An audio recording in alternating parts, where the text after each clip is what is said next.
ओम अखंडानंद संबोधो वंदनादि यस्य जायते गोविंदं तमहं वंदे चिदानंदतनुं गुरुं शंकरं शंकराचार्यं केशवं बादरायणं सूत्रभाष्यकृतौ वंदे भगवन्तौ पुनः पुनः ईश्वरो गुरुरात्मेति मूर्तिभेद विभागिने व्योमवद्व्याप्तदेहाय दक्षिणामूर्तये नमः। ओम शांति शांति शांति। सर्व वेदांत सिद्धांत सार संग्रह में 305 श्लोक अध्यारोप का प्रकरण आरंभ हुआ है। इसमें अध्यारोप की परिभाषा क्या दी? वस्तुनि अवस्तु आरोपो अध्यारोप। वस्तु में अवस्तु का आरोप, इसको क्या कहा? अध्यारोप। ये बताया श्लोक, कौन से श्लोक में? 299। 299, हाँ 299 में वस्तुनि अवस्तु आरोपो अध्यारोप। वस्तु को क्या कहा? वस्तु क्या है? ब्रह्म। ब्रह्म का लक्षण क्या दिया? सत्य ज्ञानादि लक्षणम, सत्यम ज्ञानम अनंतम एकमेवाद्वितीयम नित्य शुद्ध बुद्ध मुक्त इत्यादि वस्तु। अवस्तु क्या है? अज्ञानम। अज्ञान के बारे में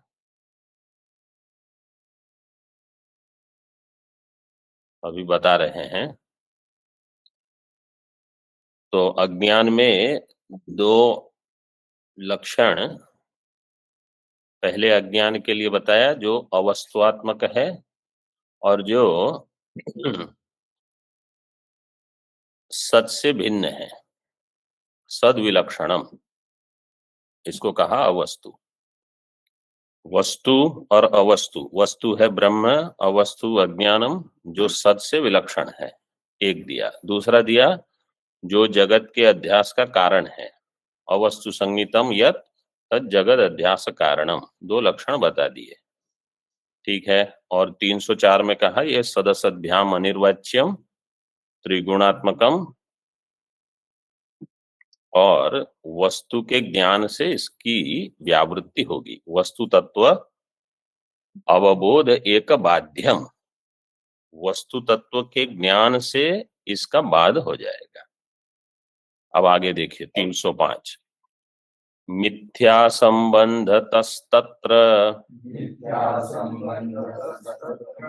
ब्रह्मण्याश्रित्य तिष्ठति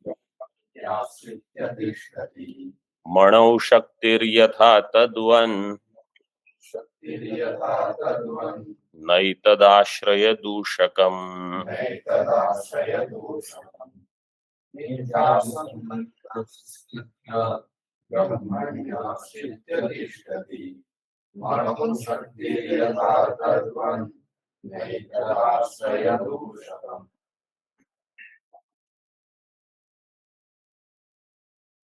तत्र ब्रह्मणि मिथ्या संबंधतः आश्रित्य तिष्ठति। दो चीज बता दी, वस्तु और अवस्तु। अब अवस्तु अज्ञान, वस्तु ब्रह्म में कैसे रहेगा? तो कहा मिथ्या संबंधतः, मिथ्या संबंध से, ब्रह्म में आश्रित होकर। यथा, उत्तरार्ध में देखिए, यथा मणौ शक्ति ही तद्वत् न एतद आश्रय दूषकम भवति। एतत् किम? अज्ञानम। एतद अज्ञानम आश्रय दूषकम भवति न भवति? न भवति। अपने आश्रय को ये दूषित नहीं करता। क्यों दूषित नहीं करता? क्योंकि जो संबंध है आश्रय और आश्रित में, वो मिथ्या संबंध है, इसलिए अपने आश्रय को ये दूषित नहीं करेगा। अगर सत्य संबंध होगा तो दूषित करेगा।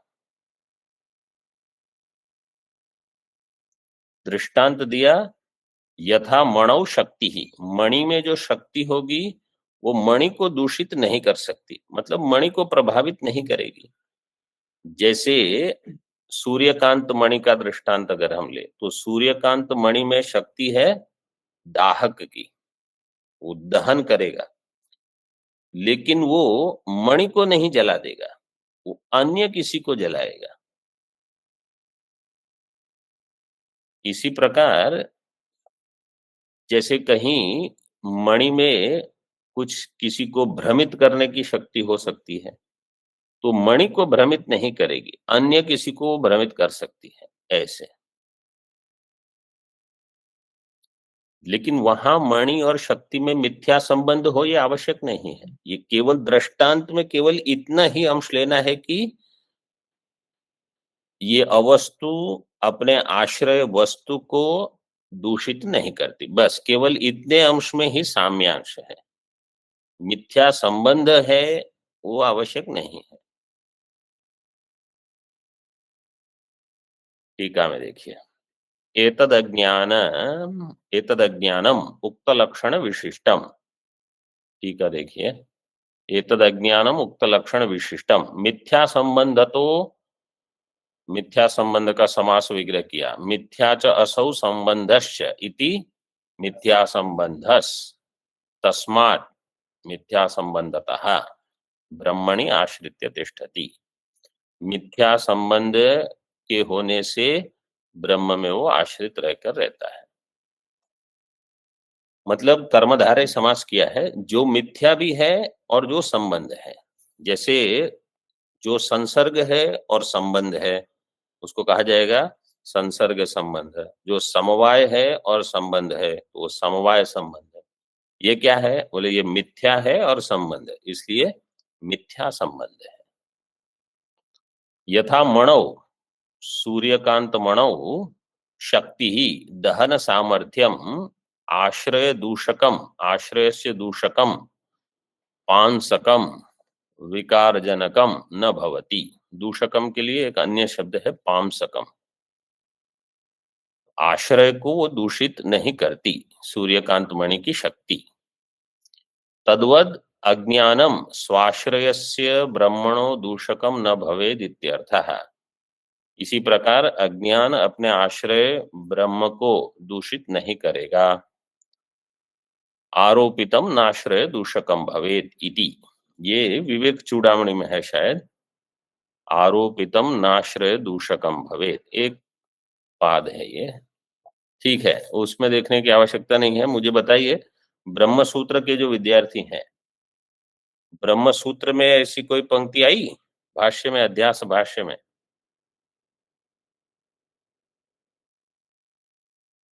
हाँ, तो क्या है? पूछा तो आई तो होगी क्योंकि मैंने पूछा। हाँ, नहीं नहीं, किस संदर्भ में हम पूछ रहे हैं? आश्रय दूषक न हो, तत्कृतेन दोषेण गुणेन वा अणुमात्रेणापि स न संबध्यते। वो क्या है? वो यही है, जो अध्यस्त है तत्कृतेन दोषेण गुणेन वा अणुमात्रेणापि स न, ये हो गया है हमारी, ये पंक्ति हमने कर ली। ऑनलाइन वाले सब तस्मात जागृत जागृत, सभी लोगों को याद आ गया? जी स्वामी। जी स्वामी जी। देखिए आगे, अनेन श्लोक द्वयेन अज्ञानम भाव रूपम। अभी अज्ञान के बारे में जो जो मुख्य हमारा सिद्धांत का मत है उसको अलग करके दिखा रहे हैं। श्लोक द्वयेन अज्ञानम भाव रूपम स्वाश्रयम, स्वाश्रय का अर्थ है, स्व का अर्थ है आत्मा, आत्मा में ही जिसका आश्रय है। स्वाश्रयम का अर्थ है आत्माश्रयम। स्व विषय का अर्थ क्या होगा? आत्मा ही जिसका विषय, आत्मा मतलब ब्रह्म, ब्रह्म ही जिसका आश्रय है, ब्रह्म ही जिसका विषय होगा। तो स्वाश्रयम स्व विषयम, इति च उक्तम एतदेव संक्षेप शारीरके पि स्फुटम उक्तम। संक्षेप शारीरक में इसी को स्पष्ट रूप से दिखाया है। ये प्रसिद्ध श्लोक है, आश्रयत्व विषयत्व भागिनी निर्विभाग चितिरेव केवला पूर्व सिद्ध तमसो हि पश्चिमो नाश्रयो भवति नापि गोचरः।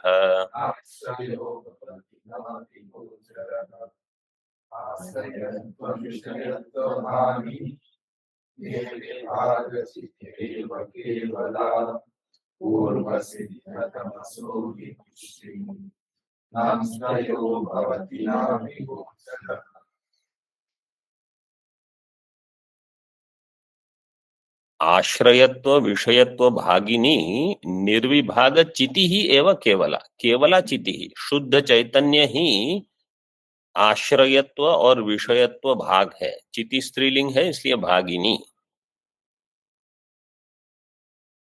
आश्रय भी है अविद्या का अथवा अज्ञान का, और विषय भी बनेगी। कौन सी? निर्विभाग चैतन्य, मतलब शुद्ध चैतन्य है, ब्रह्म ही आश्रय है अज्ञान का और विषय भी है। क्यों? जीव क्यों नहीं है? जीव को आप आश्रय क्यों नहीं मानते? क्योंकि साधारणतः कोई कैसे अगर प्रश्न पूछता है अज्ञानी कौन है, तो उत्तर क्या होगा? मैं हूं। कोई ये थोड़ी कहता है कि ब्रह्म अज्ञानी है। तो अगर मैं हूं अज्ञानी, तो अज्ञान का आश्रय मैं हो गया, तो मैं है जीव। तो दूसरी पंक्ति में कहा यहाँ, पूर्व सिद्ध तमसो ही पश्चिमो। पूर्व सिद्ध अज्ञान जो है वो जीवत्व भाव के पूर्व में सिद्ध है, और जीवत्व भाव ये पश्चिम है। पश्चिम मतलब उत्तर है, पश्चात। जो पूर्व सिद्ध है वो है अज्ञान। जीव, अज्ञान के कारण मैं जीव हूं, इसलिए जीव अज्ञान का कार्य होने से पश्चात भावी होगा, इसलिए वह जीव आश्रय नहीं होगा अविद्या का, और विषय भी नहीं होगा। क्योंकि अगर जीव अविद्या का विषय हुआ तो क्या आपत्ति है? ब्रह्म भी हाँ, ब्रह्म जीव ऐक्य है, तो ब्रह्म भी अविद्या का विषय हो जाएगा। ब्रह्म तो भी अविद्या का विषय हम मानते हैं।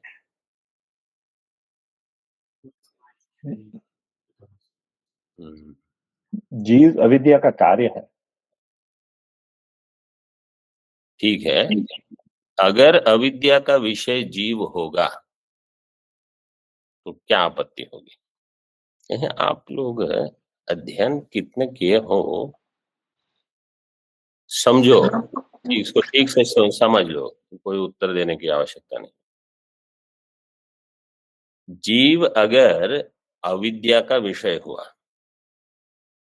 ठीक है, तो जिस विषय का अविद्या होगी उस विषय के ज्ञान के लिए प्रयत्न करते हैं। घट विषय का अविद्या के लिए निवृत्ति कैसे होगी?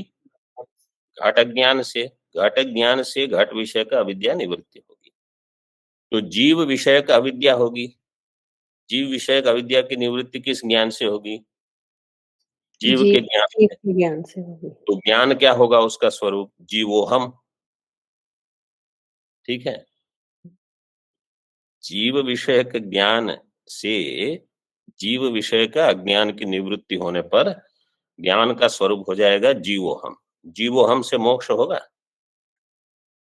इसलिए ब्रह्म ही अज्ञान का विषय होना चाहिए।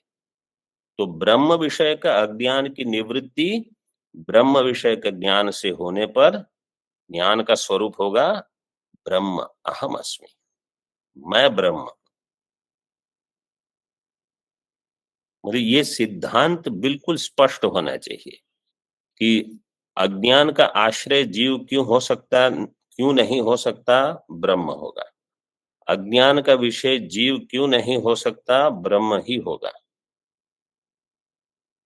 मतलब वेदांत अगर हम अध्ययन कर रहे हैं और ये सब बारीकियां स्पष्ट नहीं है, तो आप ऊपर ऊपर से यहाँ वहां कुछ ब्रह्मात्मा ऐक्य हो तो कहीं भी आप कुछ बोल दोगे, उससे कुछ नहीं होता। ये स्पष्टीकरण हमेशा होना चाहिए। और दूसरा क्या है, इस पर अगर आप चिंतन नहीं करोगे ना, अब कोई कहेगा कि किस पुस्तक में ये सब उत्तर दिए हैं, ऐसे नहीं मिलते। आपको ही चिंतन करना होगा। और एक संक्षेप शारीरक का श्लोक उद्धृत किया है। ये दूसरा श्लोक है कि अज्ञान भाव रूप है, अभाव रूप नहीं है। ना भावतास्य घटते वर्णात्मकत्वान्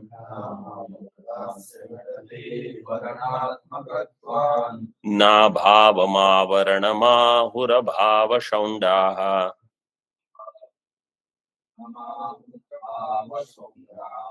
अज्ञानमावरणमाह च वासुदेवस् तद्भावरूपमिति तेन वयं प्रतीमः।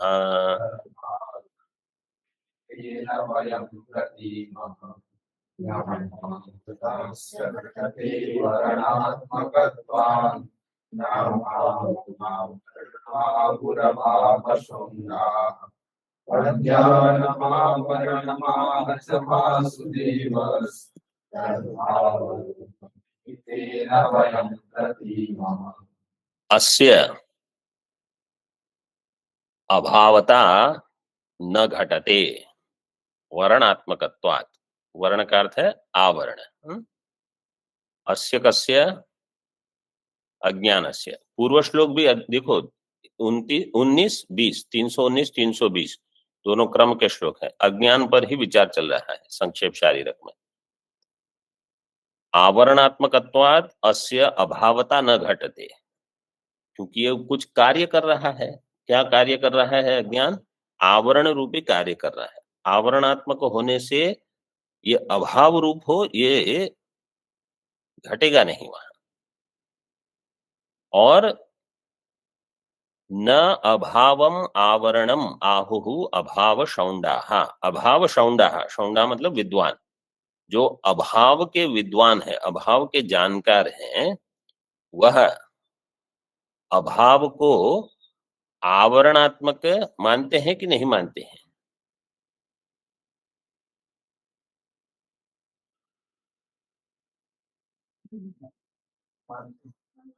अरे वहां श्लोक देख के उत्तर दो। न तो दिया है, न अभाव आवरण आहुहु अभाव शौंडा। अभाव के जानकार अभाव को आवरणात्मक नहीं मानते। पूर्वार्ध प्रथम पाद में क्या कहा? अस्य अज्ञानस्य अभावता न घटते। हेतु क्या दिया?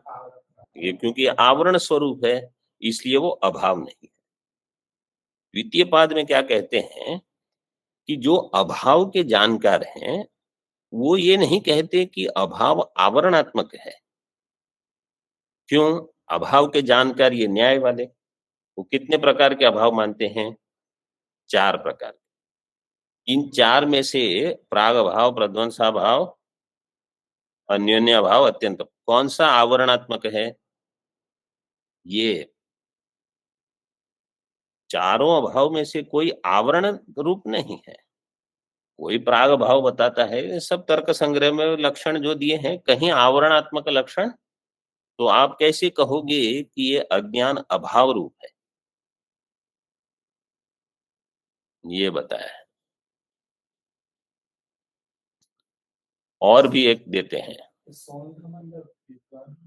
हाँ, ऐसा अर्थ वहां किया है।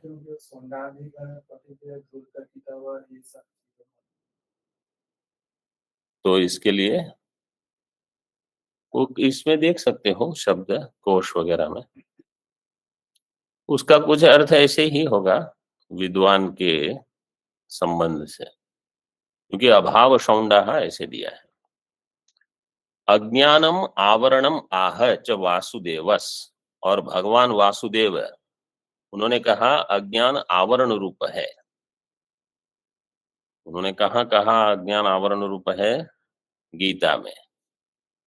इसलिए तद्भाव रूपम इति तेन वयम प्रतिमः, तेन हेतुना वयम तद्भाव रूपम, वो अज्ञान भाव रूप है ऐसे हम कहते हैं।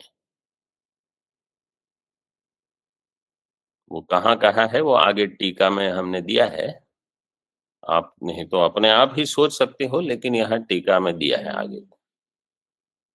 देखिए श्लोक 306, सद्भावे लिंगमेतस्य कार्यमेतच्चराचरम् मानं श्रुतिः स्मृतिश्चाज्ञो हमित्यनुभवोऽपि च।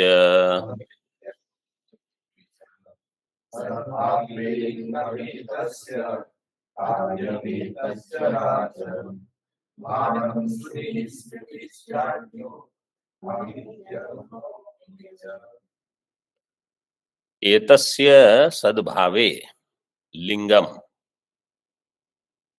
एतत् चराचरम कार्यम, ये एक पंक्ति हो गई। और श्रुति ही स्मृतिश्च मानम,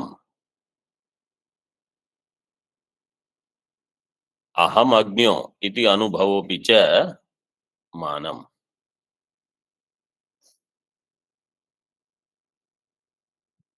कितने प्रमाण दे दिए देखो, अज्ञान भाव रूप है इसमें प्रमाण दे रहे हैं। पूर्व में कह दिया कि भगवान, मतलब संक्षेप शारीरक के श्लोक में गीता का उदाहरण दिया है, यहाँ स्मृति ही प्रमाणम, वो स्मृति से हम गीता ले लेंगे। पहले पूर्वार्ध में दिया अनुमान प्रमाण, एतस्य एतस्य कस्य अज्ञानस्य सद्भावे लिंगम, लिंग मतलब हेतु, हेतु क्या है? एतत् चराचरम कार्यम, वो अनुमान नीचे दिया है टीका में। और श्रुति भी प्रमाण है, स्मृति भी प्रमाण है, और हमारा अनुभव भी प्रमाण है। क्या अनुभव है? अहम अज्ञा है, मैं अज्ञानी हूं, ऐसे वो भाव रूप प्रमाण दिया है। टीका में देखिए,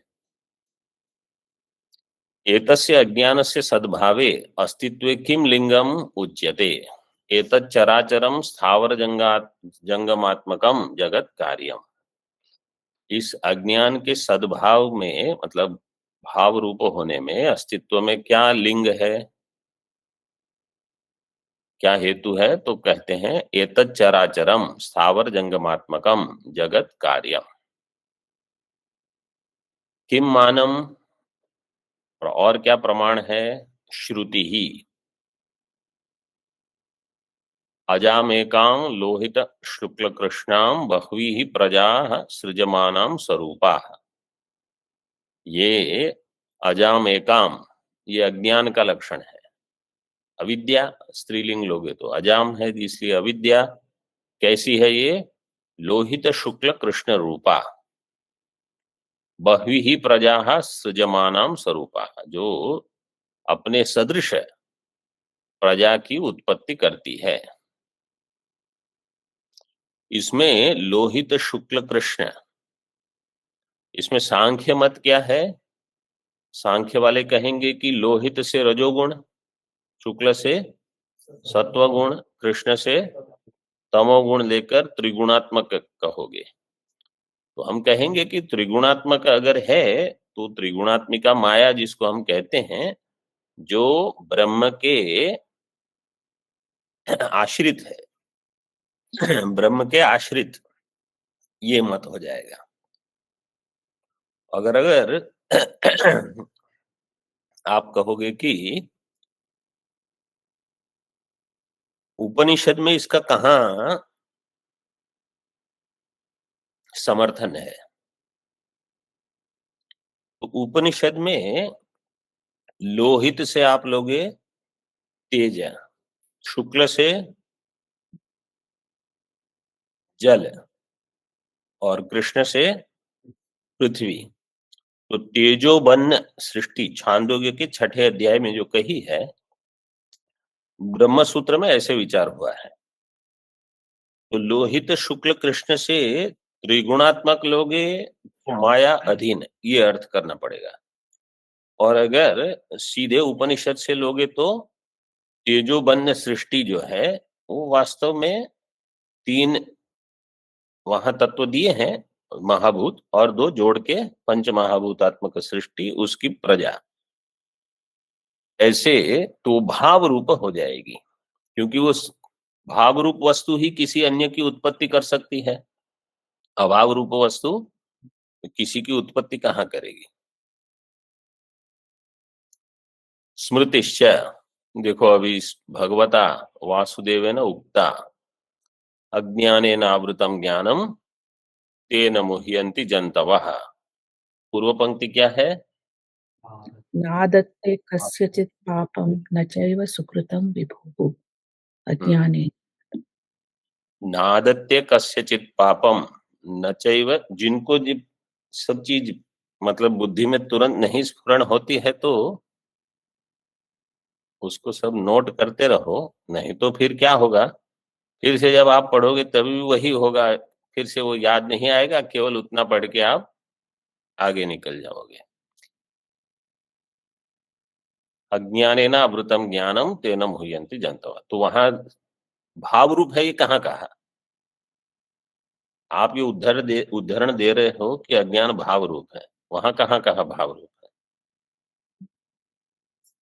हाँ, क्योंकि वहां क्या है, अज्ञान से ज्ञान आवृत है, तो आवरणात्मक जो है वो भाव रूप है, क्योंकि पहले दे दिया वो श्लोक में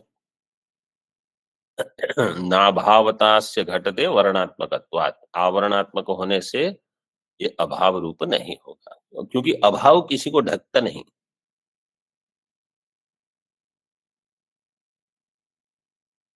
तो गीता में ये समर्थन है कि अज्ञान भाव रूप है, तेन मुह्यन्ति जन्तवः। मम माया दुरत्यया, ये माया का उदाहरण इसलिए दिया कि अगर आप लोहित शुक्ल कृष्ण से त्रिगुणात्मिका कहोगे तो वो माया मम माया है, वो स्वतंत्र नहीं है, इसलिए सांख्य मत का समर्थन नहीं होगा। मतलब टीका में हर चीज का ध्यान, विचार में हर चीज का ध्यान रखना चाहिए। ये ना हो कि आप वेदांत मत सिद्ध करने जा रहे हो और कहीं अन्य मत की सिद्धि हो रही है। अज्ञोहम माम अहम न जानामि इति अनुभवोपि तस्य सद्भावे मानम।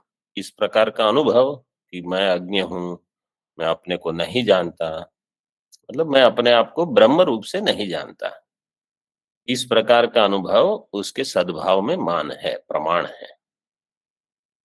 अभी अनुमान आपने लिंग दिया तो उसका अनुमान अत्रायम प्रयोग, प्रयोग का अर्थ है अनुमान, पंचावयव देकर बताते हैं। अज्ञानम सद्भाव रूपम चराचर कारणत्वात् यत्र यत्र कारणत्वम तत्र तत्र सद्भाव रूपत्वम मृत्तिकावत्। साध्य क्या है? सद्भाव रूपत्वम। हेतु देखो क्या है, चराचर कारणत्वम। अब यहाँ एक चीज आपको देखनी होगी, क्या? व्याप्ति देखिए, व्याप्ति कैसे दी है? अगर यहाँ नहीं दी होती तो व्याप्ति आप क्या करोगे?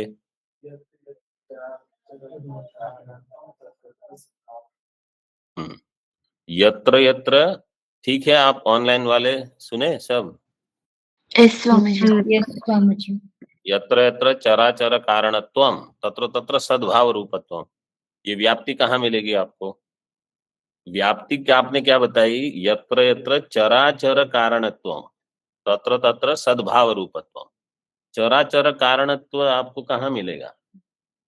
We cannot. आपने क्या कहा? स्वप्न में मिलेगा समझ? चराचर कारणत्व ये तो केवल पक्ष में ही घटेगा। चराचर का कारण तो कौन होगा? अज्ञान। वो तो पक्ष है, पक्ष दृष्टांत तो होगा। अनुमान जब हम करते हैं तो पक्ष को तो दृष्टांत नहीं बना सकते, दृष्टांत होगा सपक्ष। सपक्ष की परिभाषा क्या है?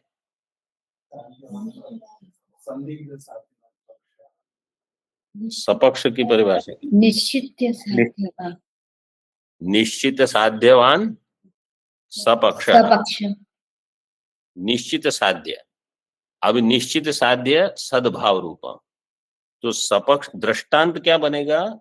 जो सद्भाव रूप है। ठीक है, तो इसलिए दृष्टांत यहां मृत्तिका से काम चल जाएगा। व्याप्ति जब आपको देनी होगी तो उसमें चराचर लगाने की आवश्यकता नहीं है, केवल कारणत्व से काम चलाना पड़ेगा। क्योंकि अगर आप कहोगे यत्र यत्र चराचर कारणत्वम तत्र तत्र सद्भाव रूपत्वम, वो कहीं व्याप्ति ही नहीं मिलेगी। तो ऐसा बहुत जगह पर होता है कि जो पक्ष है वहीं पर वो हेतु मिलेगा, जैसे का वैसा आपको चाहिए, लेकिन दृष्टांत में जब घटाना होगा तो कुछ विशेषण वहां नहीं लगाकर अन्य से आपको करना पड़ेगा। ये अभी कहीं और भी आया था, मतलब कौन से पाठ में आया था वो तो मुझे याद नहीं है, लेकिन ये ऐसा होता है। तो इसलिए यहाँ व्याप्ति हमने दे के बताया है कि यत्र यत्र कारणत्वम, चराचर कारणत्वम नहीं दिया है, क्योंकि वो तो मिलेगा ही नहीं आपको। लेकिन जो कारण होगा वो सद्भाव रूप होगा, वो आप सिद्ध कर सकते हो मृत्तिका में।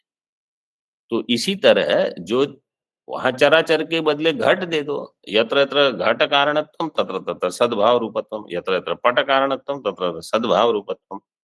तो इसी प्रकार जो चराचर का कारण होगा वो भी सद्भाव रूप होगा, जैसे मृत्तिका। क्योंकि मूल श्लोक में ही दे दिया कि चराचर कार्य ये इसका हेतु है। अब चराचर कार्य जो है मतलब समस्त प्रपंच हो गया। पूरे को अगर आप हेतु कर रहे हो, ऐसी व्याप्ति तो आपको कहीं मिलेगी नहीं। नहीं तो आपको व्यतिरेक व्याप्ति करनी पड़ेगी, व्यतिरेकेण घटवत या कुछ ऐसे। लेकिन अन्वय व्याप्ति इस प्रकार से हो जाएगी और ये सद अनुमान कहा जाएगा। स्पष्ट हो गया? ठीक है, आगे। अज्ञानम प्रकृति शक्ति रविद्येति निगद्यते तदेतत् सन्न भवति नासद्वा शुक्तिरौप्यवत्।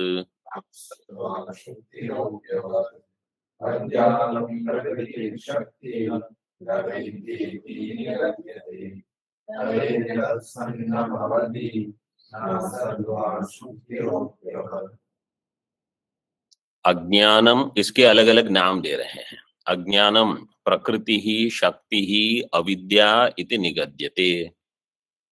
अज्ञानम इस प्रकार से कहा जाता है। तद एतत् न सद भवति न वा असत शुक्तिरौप्यवत्। अब यहाँ श्लोक में, इस श्लोक में दिया है सत असत नहीं है। अगले श्लोक में देखिए 308 में, न भिन्नम न अभिन्नम न सावयवम न अन्य, मतलब सावयव निरवयव भी नहीं है, सत असत नहीं है, भिन्न अभिन्न नहीं है, सावयव अवयव नहीं है। तीनों ये सब अविद्या के लक्षण दे दिए। तो भाव रूप है, त्रिगुणात्मक है, ये भी सब अज्ञान के ऊपर ही कितनी मीमांसा हो गई। टीका में, अज्ञानम प्रकृति ही प्रकर्षेण कृति योग्यत्वात् सृष्ट्यादिकम करोति इति प्रकृति ही। प्रकृति की व्युत्पत्ति क्या है? प्रकर्षेण कृति योग्यत्वात्, प्रकृष्ट रूप से जो कृति रचना करती है, रचना करने के योग्य है, उसको कहा जाएगा प्रकृति। इसलिए प्रकृति शब्द से वहां उसको बताया, श्रुति में उसका उद्धरण है, श्रुतिश्च मायाम तु प्रकृतिम विद्यात् मायिनम तु महेश्वर। तो माया प्रकृति शब्द दिया है उसके लिए। इति शक्तिर ज्ञानेच्छा क्रिया शक्ति ही शक्यते सर्वम कर्तुम अनया सा शक्ति ही। शक्ति का अर्थ है जो ज्ञान इच्छा क्रिया शक्ति जहां है। ज्ञान इच्छा अज्ञान शक्ति, क्योंकि जहां सामर्थ्य है, अपने आप में ज्ञान नहीं है अविद्या में, लेकिन चैतन्य के सानिध्य से वहां ज्ञान है, इच्छा है और क्रिया है, तीनों की शक्ति। शक्ति से क्या शक्यते सर्वम कर्तुम अनया सा शक्ति है, जो सब कुछ करने के लिए समर्थ है, उसको कहा शक्ति। सात्विकी राजसी तामसी वा प्रयोजन वशात शक्ति ही एका एव त्रिविधा भवत। प्रयोजन के निमित्त से शक्ति तीन प्रकार से हो जाएगी। जो करना है उस समय, जैसे मनुष्य को भी, साधारण मनुष्य की प्रकृति त्रिगुणात्मिका ही होगी। जब उनको अध्ययन करना है तो सात्विक होना चाहिए। जब कुछ कार्य करना है, कुछ सेवा करनी है बहिर्मुख होने के लिए, तो रजोगुण को आपको बढ़ाना पड़ेगा। और जब निद्रा आवश्यक है, कुछ विश्राम चाहिए, तो तमोगुण होने से निद्रा आ सकती है। बहुत सत्वगुण है, आप लेट जाओ नींद ही नहीं आएगी। कभी कभी ऐसा होता है, मतलब कभी कभी, जैसे महाशिवरात्रि के दिन प्रातः समझो स्नान कर लिए और पूरी रात जागे हैं तो थक जाते हैं, इसलिए नींद आ जाती है। नहीं तो अगर सत्व एकदम बढ़ा हुआ हो तो आधे घंटे तक तो नींद ही नहीं आएगी, फिर नींद आ जाती है। तो प्रयोजनवशात शक्ति ही, जैसे अपंचीकृत पंच महाभूत की रचना हो रही है, तो वहां आरंभ भले तमोगुण से हो, लेकिन सत्व की आवश्यकता है। ऐसे श्रुतिश्च परास्य शक्तिर विविधैव श्रूयते। और श्रुति में इस शक्ति के बारे में कहा परास्य शक्ति ही, अस्य पराशक्ति ही विविधा एव श्रूयते। इस ब्रह्म की जो पराशक्ति है वो विविधा, अनेक प्रकार की है, ऐसा सुना जाता है। और अविद्या विद्या विरोधिनी विद्या विनाश्या इति निगद्यते। अविद्या का अर्थ है विद्या की विरोधिनी, क्योंकि नए अर्थ में एक अर्थ विरोध के अर्थ में है। नया अर्थ षट प्रकीर्तिता, क्या क्या है? तत्सादृश्यं तदभावश्च तदन्यत्वं तदल्पता अविरोधश्च विरोधश्च अप्राशस्त्यं विरोधश्च अप्राशस्त्यम विरोधश्च।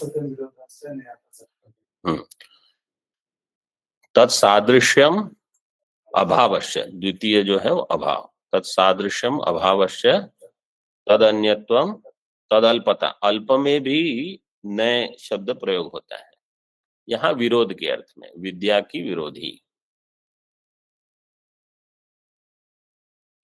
और विद्या विनाश्या, विद्या से इसका नाश होगा, निगद्यते। उक्तम च अविद्याया विद्यात्व मिदमेव तु लक्षणम् मानाघाता सहिष्णुत्व मसाधारणमिष्यते।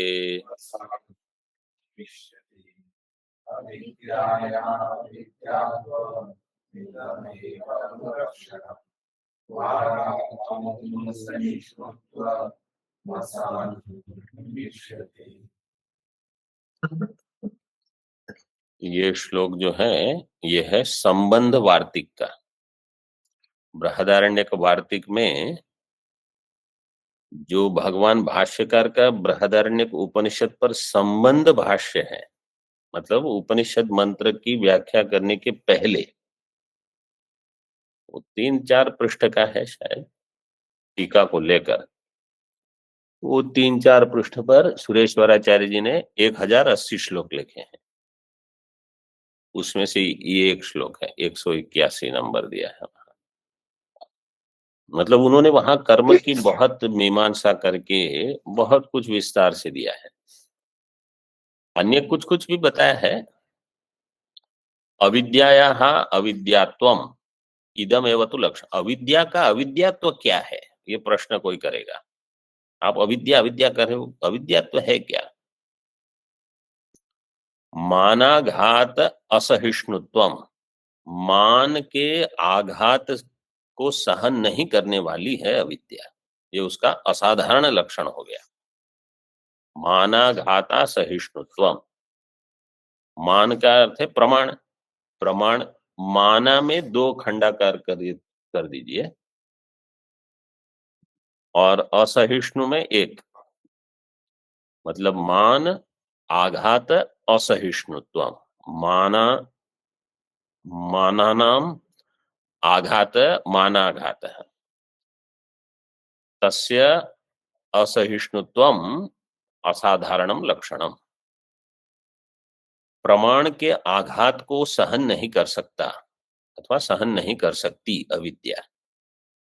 इसका अर्थ क्या है? जब प्रमाण आएगा तो अविद्या जाएगी, किसी भी विषय में, चाहे वो प्रत्यक्ष हो चाहे शास्त्र प्रमाण। मानाघाता सहिष्णुत्वम, ये उसका असाधारण लक्षण है। उसका समर्थन और एक श्लोक से कर रहे हैं। सेयम भ्रांतिर्निरालंबा सर्वन्याय विरोधिनी सहतेन विचारं सा तमो यद्वद्दिवाकरम्। सेयम भ्रांति ही निरालंबा, सा इयम भ्रांति ही, ये जो अविद्या है इसी का एक नाम है भ्रांति, क्योंकि भ्रांति उसका कार्य होने से भ्रांति भी कहा जाता है अविद्या को। निरालंबा, निरालंबा का अर्थ है इसकी कोई स्थिति नहीं है। ब्रह्माश्रिता तो है, लेकिन निरालंबा का अर्थ क्या है कि वास्तव में ये है नहीं। और सर्वन्याय विरोधिनी, युक्ति से इसका विरोध हो जाएगा, युक्ति से कट जाएगी। जैसे अध्यास भाष्य में हम देख रहे हैं कि अध्यास की सिद्धि अन्यथा नहीं होगी। आप केवल ये कहो कि मेरा अनुभव है, इसलिए सहते न विचारम सा तमो यद्वद दिवाकरम। सा अविद्या अथवा भ्रांति ही विचारम न सहते, वो विचार को सहन नहीं कर पाएगी। जैसे ही विचार आएगा इसको जाना पड़ेगा, अविद्या को, भ्रांति को। कैसे? जैसे यद्वद तमो दिवाकरम, तमो दिवाकरम, आगे वाक्य कैसे पूरा करोगे? न सहते, जैसे तमह दिवाकर को सहन नहीं कर सकता, अंधकार सूर्य को सहन नहीं कर सकता, इस प्रकार भ्रांति विचार को सहन नहीं कर पाए। इसलिए विचार करना है, अतो विचारक कर्तव्यो तत्व जिज्ञासु नात्मना, तत्व जिज्ञासु उनको विचार करना पड़ेगा। ये नैष्कर्म्य सिद्धि का श्लोक है। तथा च, और अब ये और एक प्रसिद्ध श्लोक है, तत्वमस्यादि वाक्योत्थ सम्यक धी जन्म मात्रतः अविद्या सहकार्येण नासीदस्ति भविष्यति। तत्वमस्यादि वाक्य से जो सम्यक ज्ञान उत्पन्न होगा, सम्यक धी जन्म मात्रतः अविद्या कार्येण सह न आसीत न अस्ति न भविष्यति। अविद्या अपने कार्य के साथ न थी, न है, न रहेगी।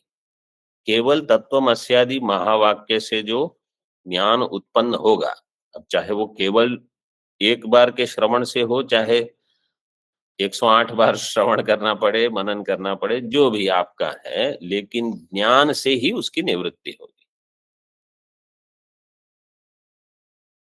ये अद्वैत सिद्धि में उसका उदाहरण दिया है।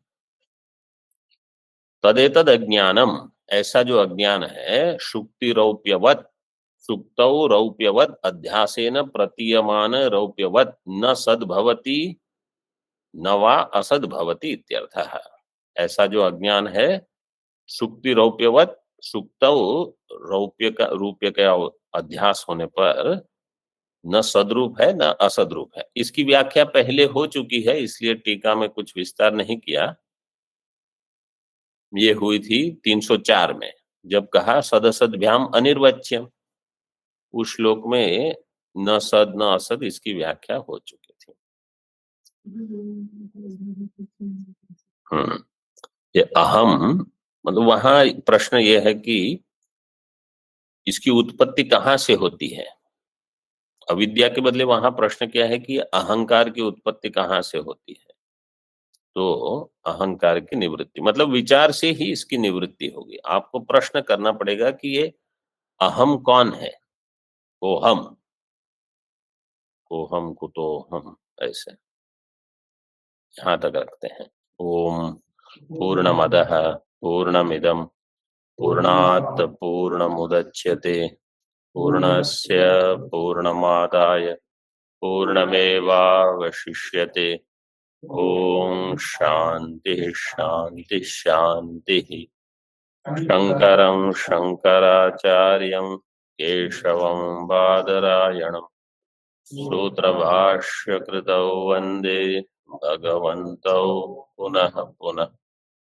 ईश्वरो गुरुरात्मेति मूर्तिभेद विभागिने व्योमवद्व्याप्तदेहाय दक्षिणामूर्तये नमः।